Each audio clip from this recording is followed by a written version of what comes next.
በዓለም ዙሪያ ላላችሁ ቅዱሳን በሙሉ ዛሬ እግዚአብሔር በልቤ ያስቀመጠውን የመጽሐፍ ቅዱስ ክፍል እንነጋገራለን። የመልእክቴ ርዕስ ከሁሉም ሁኔታ በላይ የሚል ነው። የመልእክቴ ክፍል ደግሞ ፊልጵስዩስ ምዕራፍ 4 ከቁጥር 1 እስከ 9 ድረስ ያለ ነው። እንዲህ ይነበባል። ስለዚህ የምወዳችሁና የምናፍቃችሁ ደስታዬና አክሊሌ የምትሆኑ ወንድሞች ሆይ እንዲሁ በጌታ ቁሙ። ወዳጆች ሆይ በአንድ ሐሳብ በጌታ እንዲስማሙ ኤዶያንን እመክራለሁ፣ ሲንጥኬንንም እመክራለሁ።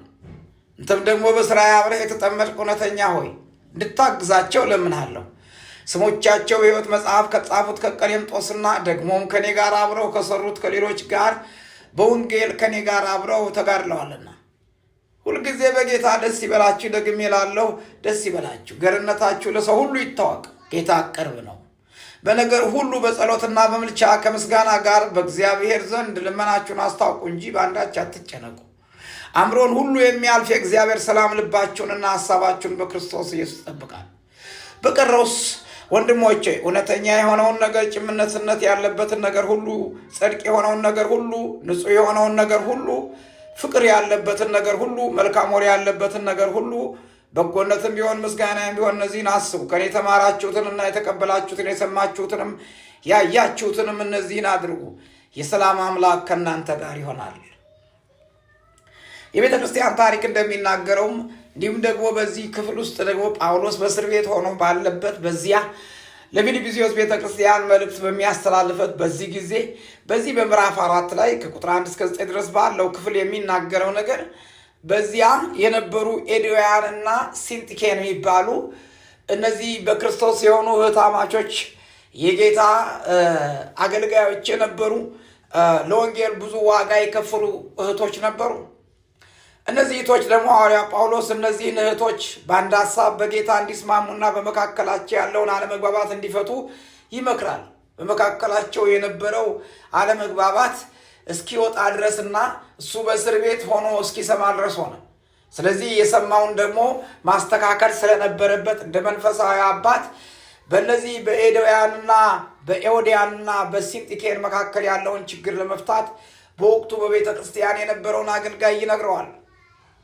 እንዲህ ያለውን ነገር በአንድ ሐሳብ በጌታ እንዲስማሙ እነዚህን ሰዎች እመክራለሁ በመልእክቴ። ነገር ግን እንዲህ ይላል፣ አንተ ግን በዚያ ያለህ ይናገረዋል። እንዲህ ብሎ ይናገራል። አንተ ደግሞ በሥራዬ አብረህ የተጠመድክ እውነተኛ ሆይ እንድታግዛቸው እለምንሃለሁ።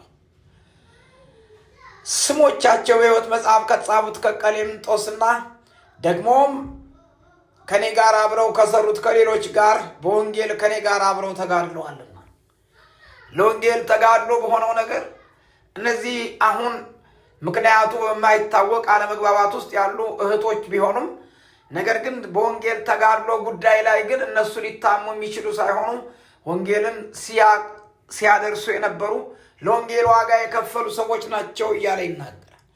ስለዚህ ደግሞ አሁን ያለባቸውን አለመግባባት እንድታዩና እንደገና መፍትሄ ተሰጠው ዘንድ ያስፈልጋል።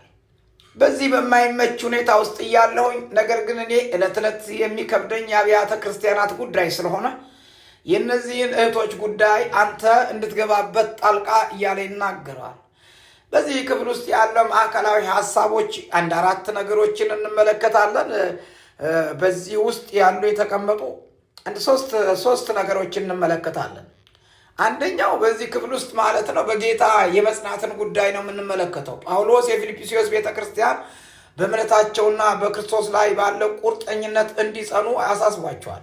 በተለይ ተግዳሮቶች ወይም አለመግባባቶች ሲገጥማቸው ነገር ግን በጌታ የሆነውን ነገር ያገኙትን ነገር ጌታችን ኢየሱስ ክርስቶስ የተማሩትን ያ የመጣበትን ዓላማ ለመፈጸም ሲል ሰዎችን ቤዛ ለመሆን የመጣውን ኢየሱስን የጸናውን ጽናት እየተመለከቱ አለመግባባቶቻቸውን እየፈቱ እንዲኖሩና እንዲጸኑ ይመክራል። ይህ ማዕከላዊ ሐሳቡ ነው። ሁለተኛው ማዕከላዊ ሐሳብ በዚህ ክፍል ውስጥ የምንማለው በጌታ መደሰት ያለንበት ሁኔታ የማይመች እንኳ ቢሆን ነገር ግን እስከ አለመግባባት ድረስ የሚያደርስ ችግር ውስጥ ቢገጥማቸው እንኳ ምንባቡ እንደሚናገረው ከክርስቶስ ጋር ባለ ግንኙነት ደስታን የማግኘት አስፈላጊነት ዋና ቁልፍ የሆነ ሐሳብ እንደሆነ እንዲያስቡ ይነግራቸዋል። ሌላው ሶስተኛው ጭንቀትን መተው ነው። የሚያስጨንቁ ነገሮች አይኖርም ማለት ነው። ጌታችን ኢየሱስ ክርስቶስ ለደቀ መዛሙርቱ ሲናገር ታላቁ ተልእኮ ሲነግራቸው እንዲህ ይላል፣ በዓለም ሳላችሁ መከራ አለባችሁ፣ እኔ ግን እስከ ዓለም ፍጻሜ ድረስ ከእናንተ ጋር ነኝ እያለ ይናገራል። አማኑኤል እግዚአብሔር ከኛ ጋር። ስለዚህ ጳውሎስ በዚህ ውስጥ ማለት ነው ከቁጥር 6 እስከ 7 ድረስ ምዕመናን ጭንቀት በጸሎት በመተካት ልመናቸውን በምስጋና ለእግዚአብሔር እንዲያቀርቡ ይመክራል። ጳውሎስ ለአማኞች የሚናገራቸው 7 ነገሮችን፣ አንደኛው እውነተኝነትን፣ ሁለተኛው ክብርን፣ ሶስተኛው ፍትሐዊነትን፣ አራተኛ ንጹህነትን፣ አምስተኛ ተወዳጅነትን፣ ስድስተኛ ምስጋናን፣ ሰባተኛ ምርጥና ምስጋና ባለው ነገር ላይ እንዲያተኩሩ ያበረታታቸዋል። እነዚህ ሁሉ የሆኑ ነገሮች እንደሆኑ ይናገራል። የጳውሎስ ምሳሌ በመከተል እንግዲህ የፊልጵስዩስ ሰዎች የእሱን አካሄድ እየተመለከቱ በክርስትና መንገድ ውስጥ ያለውን ነገር ወደዚያ ወደ እግዚአብሔር መንግስት፣ ወደዚያ ወደ ከበረው መንግስት ወደዚያ እንዲገቡ፣ ወደዚያ ወደ ታላቁ መንግስት እንዲፈልሱ ይነግራል። ጳውሎስ የፊልጵስዩስን ክርስቲያኖች የእሱን አኗኗራቸውን የአኗኗር አርአያነቱ እንዲከተሉ በመግለጽ የእሱን እምነት አንድነት በክርስቶስ ላይ ያለውን መደገፍ እንዲመለከቱ ይመክራቸዋል። ሌላው በእግዚአብሔር በመታመን አማኞች ከማስተዋል በላይ ሁሉ የሆነውን የእግዚአብሔርን ሰላም ማግኘት እንደሚችሉም እያስታወቀ ይጽፍላቸዋል። በዚህ ውስጥ የምንመለከተው በዚህ መጽሐፍ ውስጥ ማለትም ፊልጵስዩስ ምዕራፍ 4 ከቁጥር 1 እስከ 9 ድረስ ባለው ክፍል ውስጥ ያሉ ትምህርቶች ምንድን ናቸው? አንደኛው በጌታ ጸንታችሁ ቁሙ የሚል ትምህርት ነው። ሁለተኛው ሁልጊዜ ደስ ይበላችሁ የሚል ትምህርት ነው። ሁኔታዎች ምንም ቢሆኑ ምን በችግር ውስጥም ቢሆን በጌታ ደስ መሰኘት እንዳለባቸው አስረግጦ ይነግራቸዋል። ሌላው ለሁሉም ነገር ገር ሆነው መኖር የሚገባቸው እንደሆኑ ይነግራቸዋል። ለሚያገኙት ሁሉ ገርነትና አሳሳቢነት ዋና እንደሆነ ይነግራቸዋል። ሌላው አራተኛ ጭንቀትን በጸሎት አሸንፈው መኖር እንዳለባቸው ይናል። የሚያስጨንቅ ነገር በምድር ላይ ሲስተሙ ያስጨንቃል። በምድር ላይ ያለው የጨለማ ስልጣን ይሄ የዘረጋው የክፉ ስራ ሁሉ እንዳለ ሆኖ ነገር ግን ያ የሚያመጣውን ጭንቀት እያሰቡ በጭንቀት መወረስ እንደሌለባቸው ይናገራል። ነገር ግን ጭንቀታቸውን በጸሎት አሸንፈው ለጌታ መኖር እንደሚገባቸው ጳውሎስ ይናገራል። ልመናቸውን ለእግዚአብሔር በጸሎት ከምስጋና ጋር እንዲያቀርቡ ይመክራቸዋል። የእርሱ ሰላም ልባቸውና አእምሯቸውን እንዲጠብቅ የሚያደርገው በጸሎት ለእግዚአብሔር ልመናቸውን ባቀረቡ ጊዜ እግዚአብሔር ወደ አእምሯቸው ሰላሙን ያፈስላቸዋል። አእምሯቸውንም ይጠብቅላቸዋል። ስለዚህ እንዲህ ብሎ እያለ ይነግርናል። ሌላው አምስተኛ በአዎንታዊ ወይንም በመልካም ነገር ላይ ማተኮር። በክርስቶስ ኢየሱስ የተገኘው ነገር ይበልጣል በምድር ላይ ከሚያልፉት መከራ በላይ። ነገር ግን በጌታ የተገኘው የጽድቅ መንገድ ያ ይበልጣል። ስለዚህ አዎንታዊ በሆነው በመልካም ነገር ላይ እያተኮሩ እንዲኖሩ እውነተኛ ክብር፣ ፍትህ፣ ንጹህ፣ ተወዳጅ፣ ምስጋና፣ ምርጥ በሆኑ ነገሮች፣ መልካም በሆኑ ነገሮች ላይ ዓይኖቻቸውን አስቀምጠው የእግዚአብሔርን መንግስት ላይ መኖር እንደሚገባቸው ይናገር። ስድስተኛ ጳውሎስ ከእሱ የተማሩትና የተቀበሏቸውን ነገሮች በተግባር እንዲያውሉና የእሱን ምሳሌ እንዲከተሉ የሚል ነው ትምህርቱ።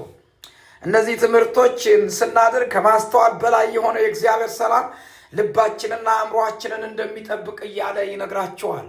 ስለዚህ ዛሬ እግዚአብሔር ምን እንዲናገር ፈለገ? በዚህ መጽሐፍ ቅዱስ ውስጥ አንደኛ ዛሬም ጌታ በእኔ ጸንታችሁ ቁሙ ይላል።